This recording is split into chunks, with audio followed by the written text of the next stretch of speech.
एक कथावाचक कथा करके जा रहे थे तो रास्ते में वो भयंकर प्रेत प्रकट हो गया। बार बार इधर उधर उधर प्रकट होता। कई बार घटना ऐसी देखी है, आंखों देखी है, वो तभी समझ में आता प्रेत है जब कभी इधर कभी सामने कभी पीछे कभी आगे। अब वो तो एक पूर्व के समय में था तो एक हाथ में लालटेन थी संध्या के समय, एक हाथ में पोथी थी भागवत की, वो छू सकता नहीं था, बार बार भयावह रूप रखता।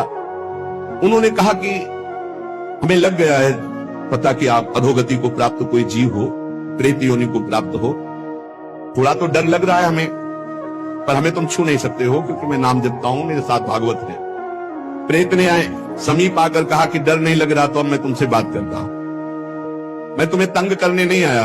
और रोने लगा, मैं अपना उद्धार कराने आया हूं। तुम पिता के समान हो, जो नाम जप करता है, भगवत चर्चा करता है, वो सारे चराचर को पुत्र के समान प्यार करता है।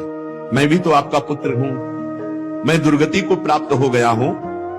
आज तक मुझे ऐसा कोई दिखाई नहीं दिया जिससे मेरा कल्याण होता, आज आप दिखाई दिए जिससे मेरा कल्याण होगा। मैं बुडवा नाम का प्रेत हूं जो पानी में ही रहता हूं पर पानी नहीं पी सकता, बड़ी दुर्गति होती है। इसी तालाब में रहता हूं, रास्ते से निकलने वालों को देखता रहता हूं कि कोई ऐसा निकले जो मेरा उद्धार कर दे।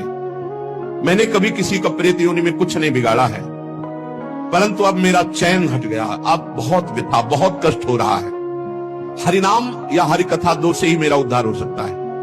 और रो रो करके दूर से ऐसे गिर पड़ा चरणों में। तो उन्होंने कहा अगर ऐसी बात है तो आज आप चैन से जहां चाहो रह लो, कल से मैं अपने घर में आपको निमंत्रण देता हूं आना, और घर में ही हम 7 दिन भगवान की कथा कहेंगे, तुम्हारा कल्याण हो जाएगा। और हर कथा की शाम को नाम कीर्तन तुम्हारे लिए करेंगे।